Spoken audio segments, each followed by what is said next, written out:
até ali, por volta aí de uns 19 anos, talvez, eu tinha certeza que eu era burro. Eita. Uhum. Porque eu podia usar uma palavra mais bonita, mas era assim que eu pensava. Uhum. Por quê? Eu não conseguia aprender matemática. Eu não conseguia aprender tabuada, não sabia divisão, multiplicação, extrair raiz quadrada, nada disso aí, eu não chegava nem perto.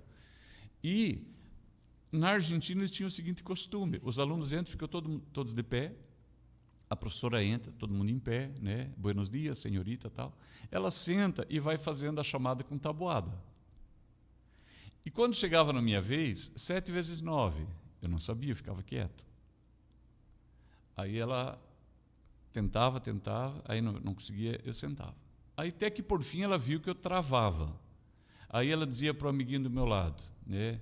8 vezes 8, ele falava 64, perguntava para o da direita, 8 vezes 8, 64, Enéas, 8 vezes 8, eu não falava, eu já estava traumatizado, entendeu? Isso para uma criança é péssimo.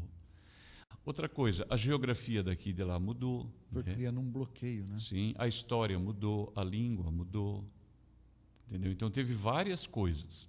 Bem, quando eu achava que estava começando a querer entender, nós voltamos para o Brasil, entendeu? Então eu tinha essa certeza que eu era burro, muito, muito travado. E eu fiquei muitos anos na escola tentando colar dos colegas, tentando colar de um, colar de outro. Eu reprovei na 7ª série, né? Mesmo o professor tentando ajudar, tive bons professores, mas não conseguia. Um dia eu morava já sozinho, já era então um moço aí, meus pais moravam na Argentina. Eu estava voltando de ônibus para casa.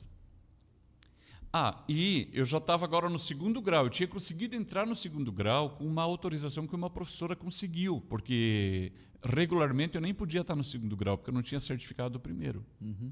Aí eu estava voltando do colégio, no 1º ano,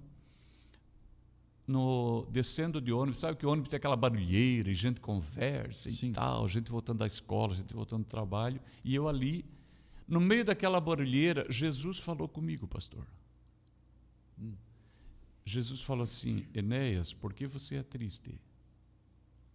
E quando ele falou isso, sumiu o som de todo o ônibus. Eu só ouvia o Senhor falando comigo. Ele falou assim: olha essas pessoas perto de você. Elas moram no mesmo bairro, estão indo no mesmo ônibus, mas elas não são tristes.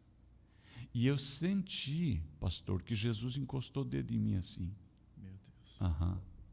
E foi a última vez que eu fui burro. Uhum. No dia seguinte, na noite seguinte, eu fui para a aula, né? Então eu trabalhei o dia inteiro e fui para a aula. Antes eu nunca fazia pergunta para o professor, mas nunca. E se o professor perguntasse para mim, eu tentava ficar quieto, travado. Naquela primeira noite que sucedeu a fala de Jesus e o toque, era o professor Odinei Martins, estava dando uma aula de matemática. Aquelas contas que começam num canto do quadro e vai até no outro, assim, sabe? Conta Sei, aquela fera mesmo. maravilhosa. E aí ele foi discorrendo o seu cálculo e quando ele terminou eu falei, professor Odinei, outra coisa, eu sempre sentava por último, lá no fundo, no fundão. Já na noite seguinte eu vim sentar aqui na primeira fileira, eu aqui e o professor já ali. E eu falei, professor Odinei, eu entendi todo o seu cálculo, mas eu não sei de onde que saiu aquela equação ali no meio do cálculo geral. Ele falou assim, isso aí é assunto de 5ª série, eu não estou aqui para ensinar 5ª série. Eita. O senhor veja que ele era um excelente professor, porque ele identificou 5ª série. 5ª série eu estava onde? Lá na Argentina, travado. Uhum. Olha como ele era perfeito. Ele falou, isso aqui é equação de 5ª série. Eu não estou aqui para ensinar 5ª série. Se fosse antes da fala de Jesus, eu nem teria perguntado, né? Mas se ele me desse uma resposta dessa, eu já travava. Eu falei, professor Odinei, eu trabalhei o dia inteiro. Eu não fui para casa porque não dá tempo, eu não tomei banho, eu não jantei para vir ver a sua aula. Eu estou fazendo uma pergunta. Se o senhor não quiser me responder, tudo bem, eu vou achar alguém que me ensine. Rapaz, isso deve ter dado um toque na consciência dele. Ele me olhou e falou assim, você está certo, Enéas, desculpe. Apagou todo o quadro. Vem cá. Eita. Aham. Então, hoje, quando eu prego, eu digo: Deus é poderoso para tocar quaisquer áreas da sua vida.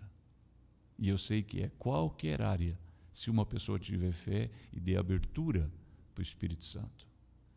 Pastor, eu nunca mais fui o mesmo. Naquele primeiro ano, eu ainda fiquei em 8 matérias, daí fiquei para a segunda chamada, segunda época, tudo que tinha. E passei raspando. No segundo ano eu melhorei. No terceiro ano, eu já tinha passado no terceiro bimestre em todas as matérias e algumas com média 10. E quando terminei, eu ganhei uma menção honrosa, tenho até hoje uma menção honrosa por ter estudado no colégio, e uma medalha de ouro como melhor aluno do curso. Eita. O mesmo aluno que era burro. E eu sei que foi Jesus que fez isso na minha vida. E só para constar, eu sei que o senhor já se formou em teologia, já Sim. fez uma outra graduação. Qual que é a sua formação hoje, pastor? Repito, para a glória de Cristo, porque eu disse e falo de novo, foi Jesus que fez isso. Eu vim para cá, para Londrina, fiz aqui a graduação em teologia, 4 anos. Depois eu fiz uma pós-graduação em filosofia política e jurídica na UEL. Depois eu fiz psicanálise clínica pela Faculdade de Teologia e Ciência de Votuporanga. Eu tenho um MBA em liderança pela Unifil e um mestrado em liderança pastoral urbana pela Unifil. E tenho um doutorado em divindade pelo Christ Missionary Bible College, lá de Lakeland, na Flórida. Meu Deus. E tudo isso começou lá, nesse toque de Jesus. Glória a Deus. Eu sei que foi Jesus que fez. Aleluia. Não tenho dúvida nenhuma. Glória a Deus. Que maravilha.